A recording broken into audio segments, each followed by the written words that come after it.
안녕하세요 여러분, 세상돌아보기입니다. 예, 오늘 24년 2월 25일이고 일요일입니다.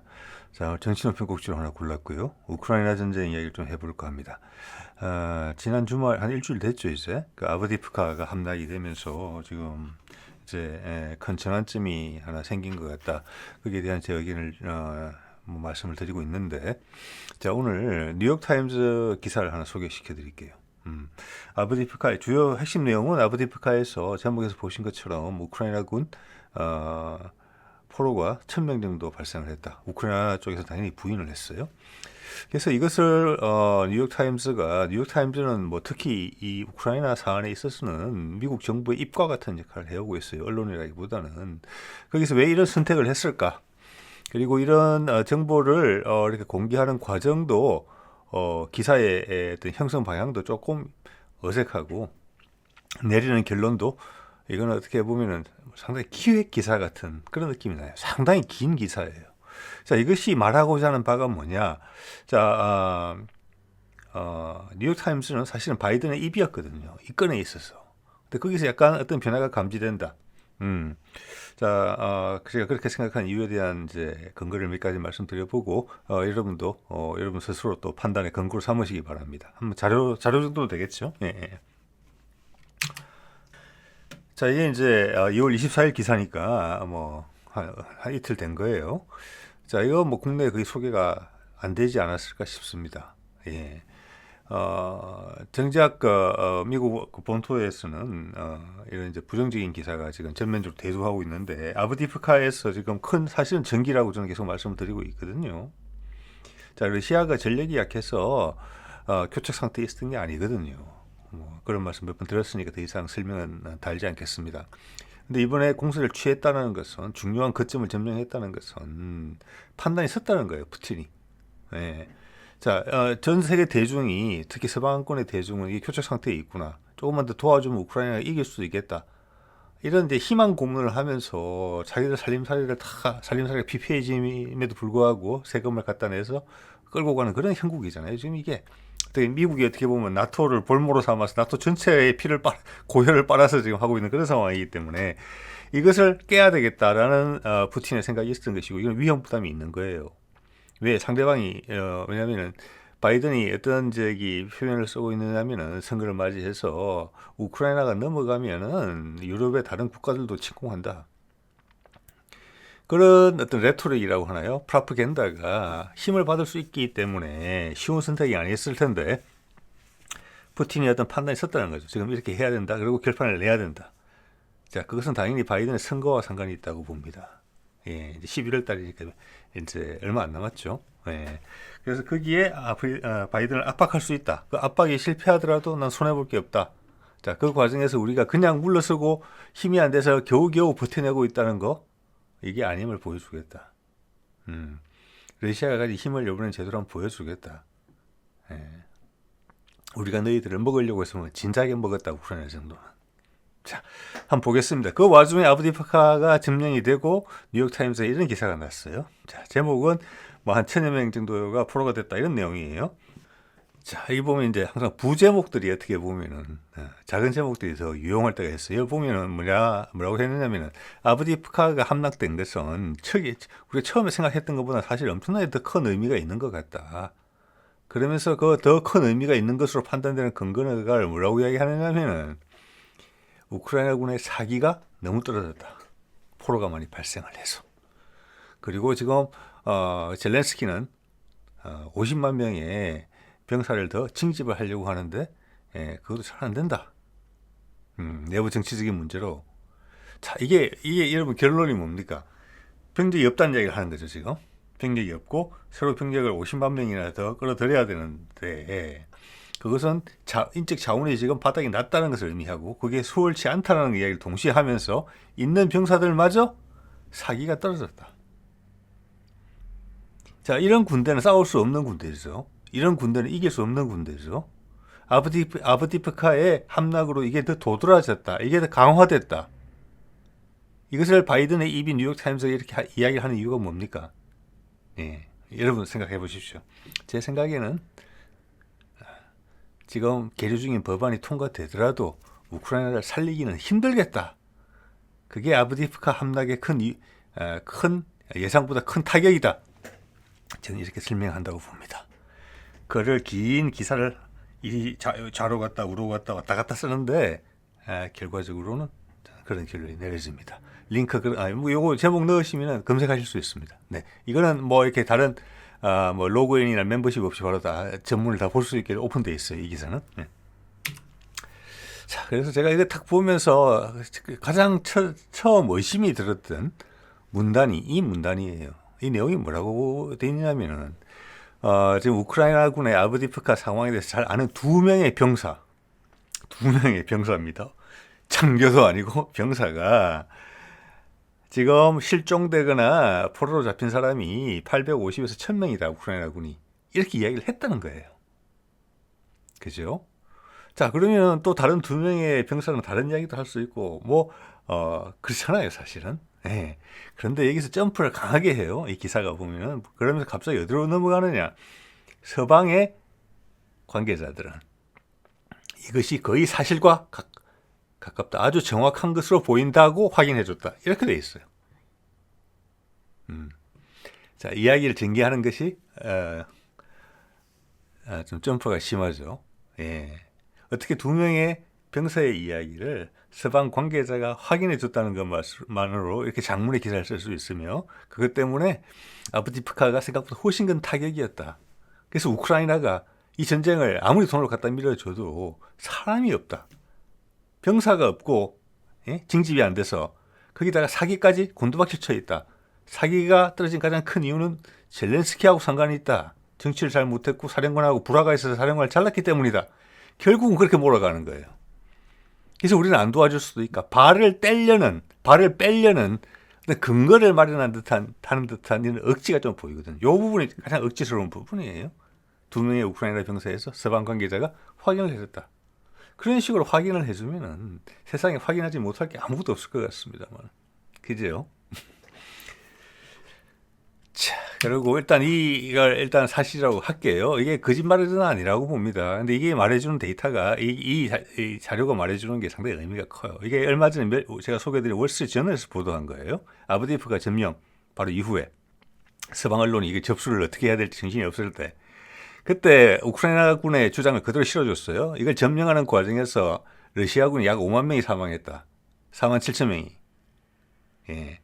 러시아군은 또 뭐라고 그랬느냐. 이 과정에서 우크라이나군한테 막대한 손실이 초래됐는데 얼마냐. 1,500명 플러스다.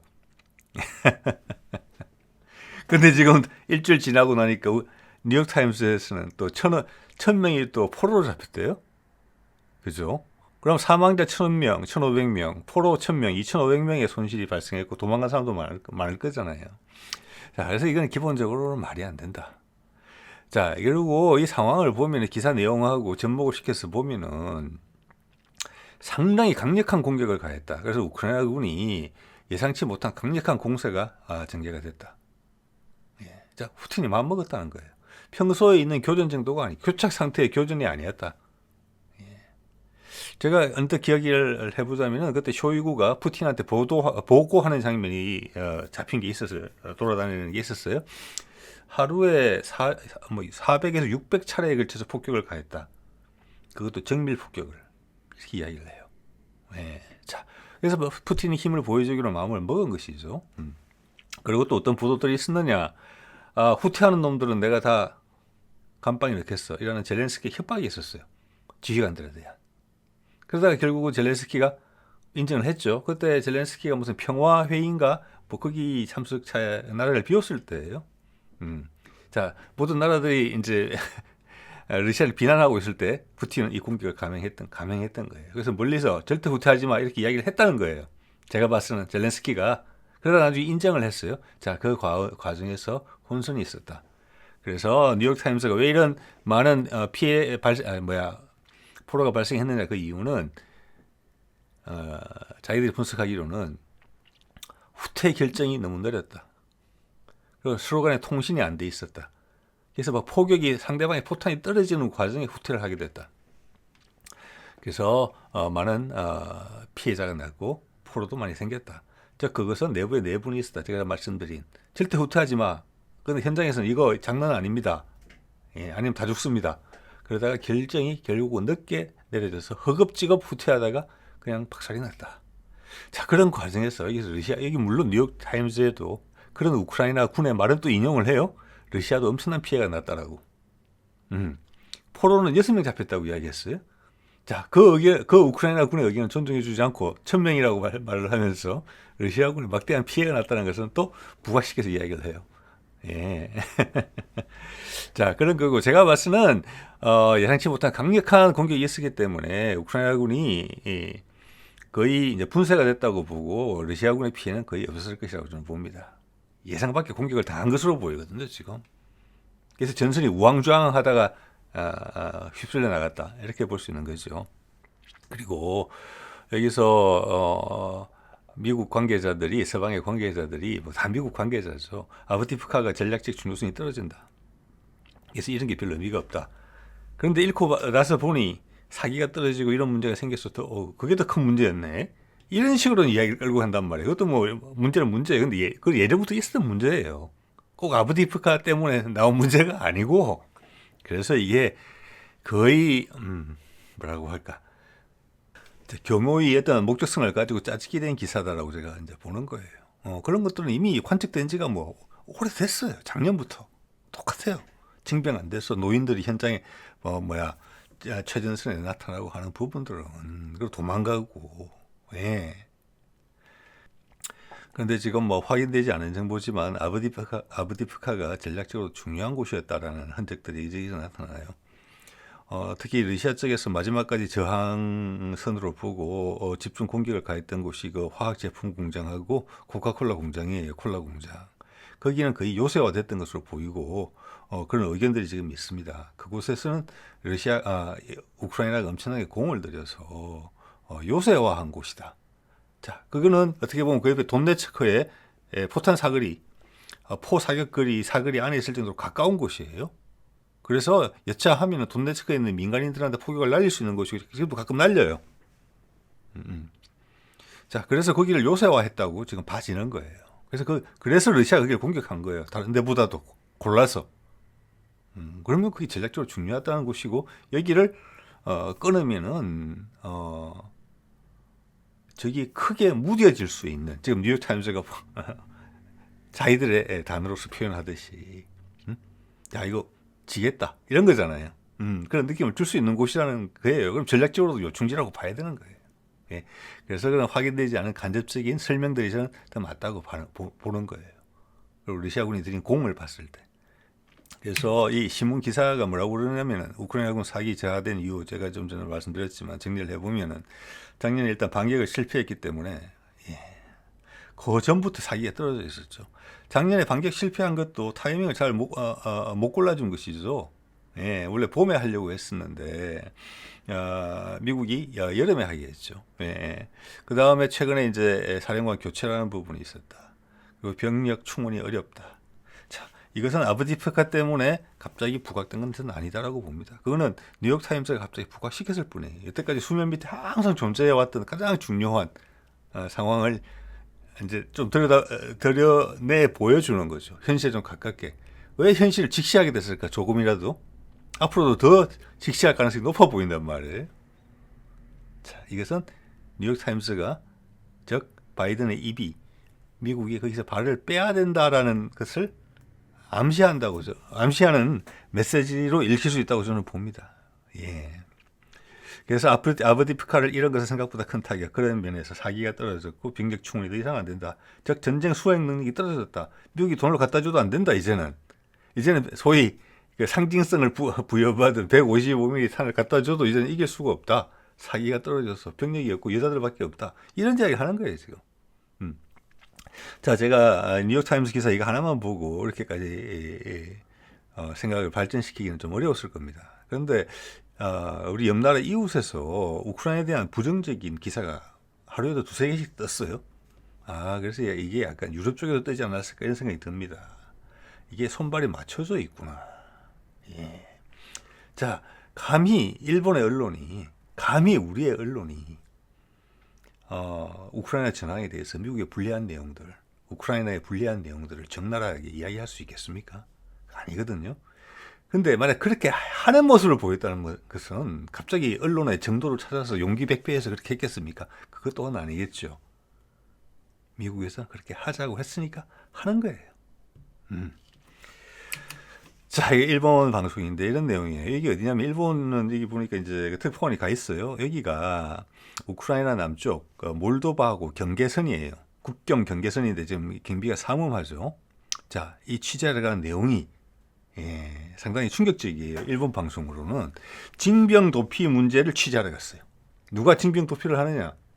우크라이나 남자들이 도망을 가기 때문에 국경의 경비가 강화되고 있는 거예요.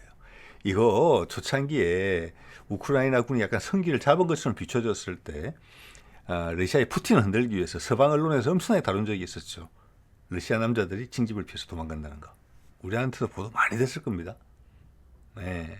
거꾸로 지금 한번 보세요. 그때는 러시아를 밀어붙일 수 있고 푸틴을 낙마시킬 수 있다는 확신이 있었기 때문에 그렇게 한 거거든요. 거꾸로 뒤집어 생각해 보세요. 왜 이랬는지. 이거는 뉴욕타임스 기사랑 서로 이빨이 맞아가고 있다는 거예요.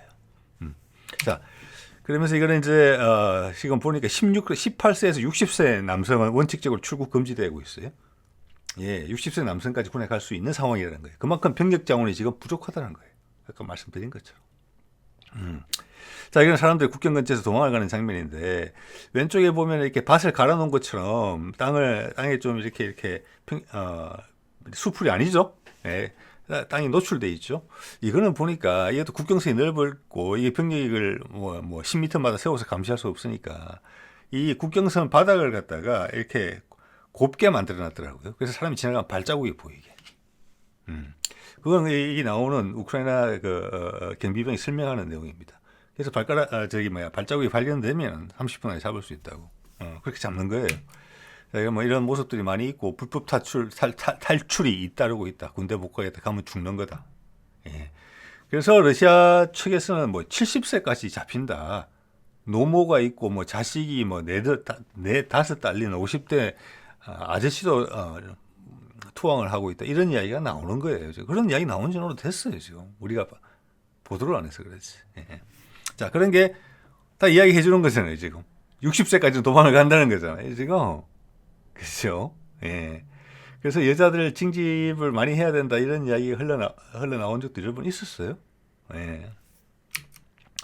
그래서 또 다른 방송에서 일본의 다른 방송에서 같은 날이에요. 어제 오늘 나온 거예요. 지금 이렇게 입이 맞춰진 거예요. 예. 미국 언론이 항상 딱 시작하면은 세부 지침이 내려와서 거의 그런 식으로 움직이는 것 같아요. 각각의 나라에서 어떤 분위기 형성을 위한 기사들이 쭉 올라온다. 예, 일본이 이런 기사를 두 가지나 동시에 쓴다? 각각 다른 방송사에서 예외적이라고 봅니다. 미국한테 불리한 우크라이나 군에 불리한 내용들을 유럽에서도 있었을 것이다. 이런 추정을 해보게 되는 거예요. 찾아보지는 않았지만 여기 보면은 우크라이나 군의 여군이 비중이 6만 명이 넘어섰다. 이렇게 이야기를 하고 있어요. 그래서 전쟁 전보다 이게 40% 정도가 증가한 숫자다. 이렇게 이야기를 하고 있고 이게 더 늘어날 수도 있는 추세다. 이런 분위기를 풍기고 있어요.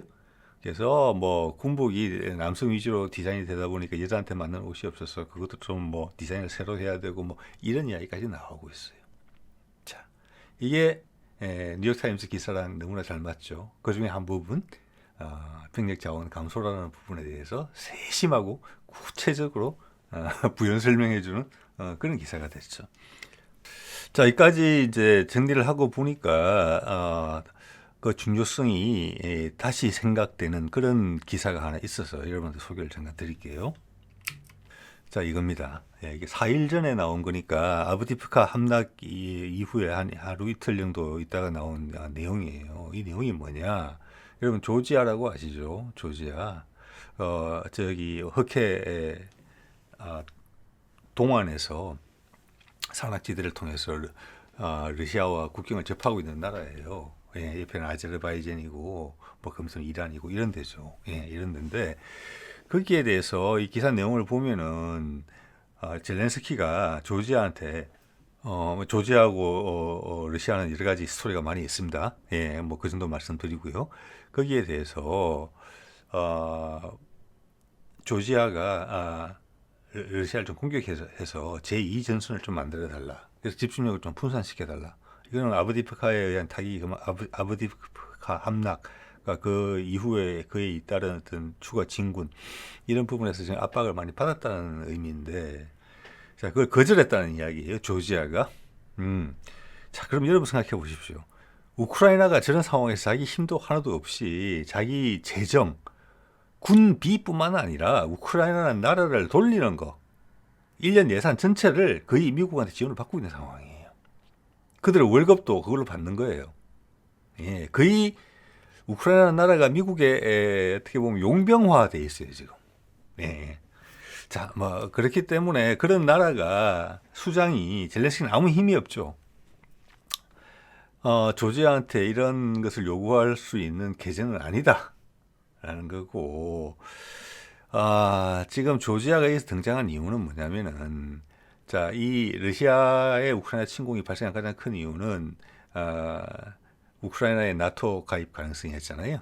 그리고 미국의 핵무기가 러시아에 못 미친 우크라이나까지 배치가 될 수 있는 부분이었고, 그것을 미국이 작업을 해서 쿠데타를 통해서 그렇게 정권을 우크라이나를 그렇게 돌변시킨 거거든요. 민주적으로 당선된 대통령을 밀어내면서 쿠데타를 통해서. 자, 그게 이제 러시아 공격의 단초가 된 것인데, 그때 미국의 계획을 보면, 기본 계획을 보면은 나토를 어디까지 확장하느냐, 이 다음 단계 우크라이나와 같이 나토에 가입할 후보국이 조지아였어요. 그래서 젤렌스키가 조지아를 걸고 넘어간 겁니다. 예. 그래서 이거는 젤렌스키가 할 수 있는 요청이 아니고, 굳이 한다면은 미국이 할 수 있는 제안이에요. 미국이 했을 수도 있어요, 이 제안을. 두드려 봤을 수는 있어요. 왜냐하면은 우크라이나전이 좀 이제 전황이 사실 불리하게 된 지는 오래됐잖아요. 그래서 미국이 여기서 쉽게 물러나지 않고 러시아를 계속 수습거리는 방안으로서 조지아가 계속 언급이 됐었어요. 그래서 알게 모르게 저게 긴장관계가 조성되어 있는 건 분명했었거든요. 네. 그렇지만 미국도 그걸 원했을 수 있다고 봅니다. 바이든은 지금 모든 수단 방법 다 안 가리고 있어요. 그 상황에서 조지아가 나는 안 돼. 아브디프카 함락 이후에. 나는 안 돼. 지금 상황을 보니까 내가 이 발을 들이밀 때가 아니야. 나는 뭐 힘이 있는 나라도 아니고 안 돼. 예. 자, 이 말은 나 나토 가입, 우크라이나가 그렇게 박살이 나서 저렇게 되면 조지아는 가능성이 없는 거거든요. 그래서 어떻게 보면 당연한 답변이에요. 자, 그렇기 때문에 이것이 아브디프카 함락 이후에 이런 기사가 나왔다는 것이 의미가 있다라는 것이고, 푸틴을 여러 군데서 봉쇄할 수 있는 방안이 자꾸 잘려나갔다. 확실하게 잘려나간다, 이제. 뭐. 그래서 전체 이 기사의 맥락과 흐름이 같다라고 볼 수 있어요. 자, 그래서 가장 이제 핵심적인 부분은 저도 이제 며칠 전에 말씀드렸습니다만은 지금 하원에서 계류 중이라고 해야 되나? 하원에서 이제 곧 표결에 들어가게 될 지금 논쟁이 왔다 갔다 하고 있죠. 이 법안 113조, 130조짜리 거기에 한 90조 원 정도가 우크라이나로 배당이 되는 그 법안이 통과되느냐 안 되느냐가 큰 문제예요.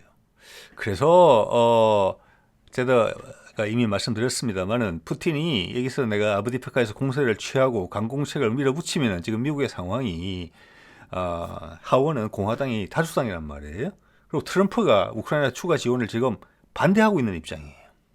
그래서 푸틴이 이번에 공세를 취하면은 하원에서 이 법안 통과가 어려울 것이다 라는 기대를 예상을 하고 있었을 수도 있다, 이런 말씀을 드린 바가 있어요. 그래서 이게 돈이 통과되지 못하면 우크라이나는 끝나는 거예요. 바로.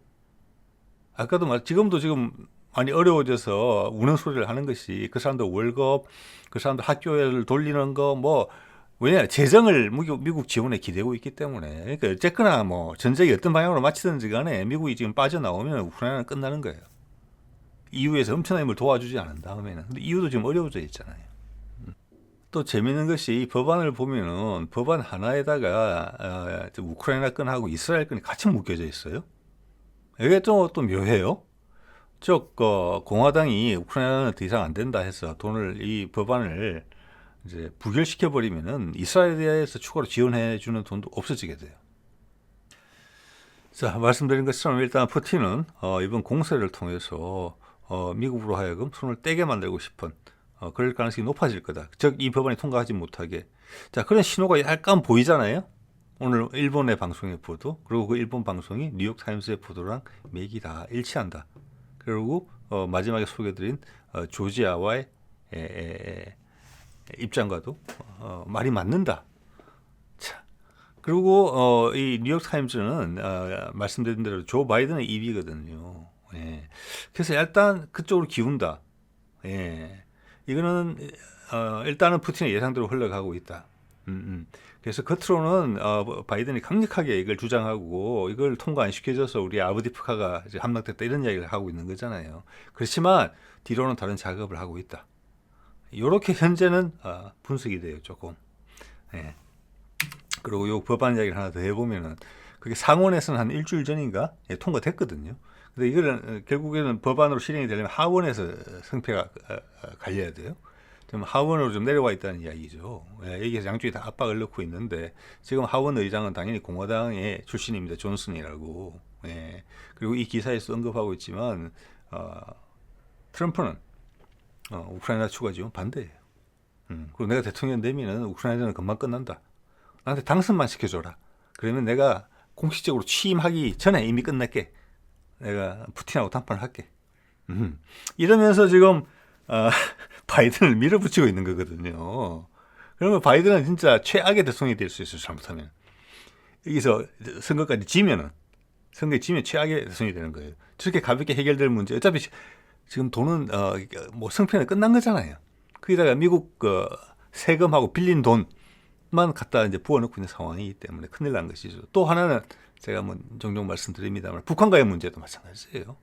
계속 종전선언에 그걸 걷어차고 있는데 기회를 트럼프 그 어느 때보다 그게 필요할 때예요. 트럼프가 되면 바로 불이 붙을지도 몰라요. 물론 그때 가봐야 알겠지만.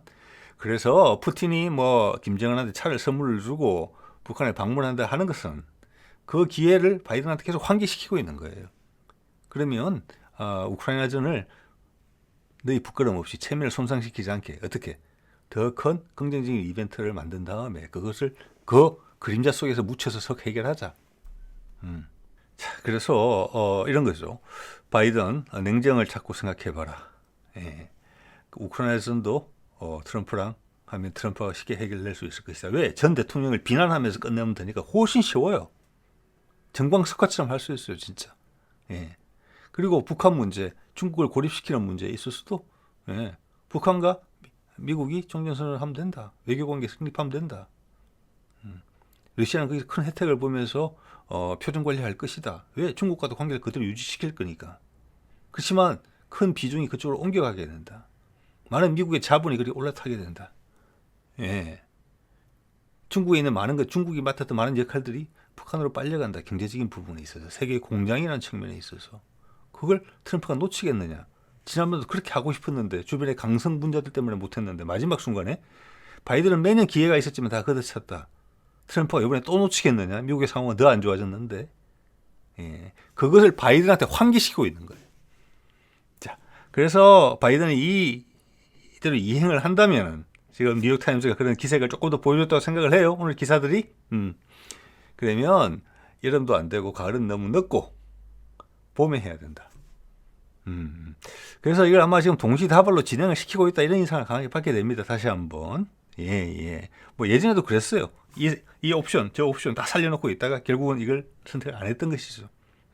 그래서 우크라이나 종전과 북미 종전 선언은 한 묶음이다.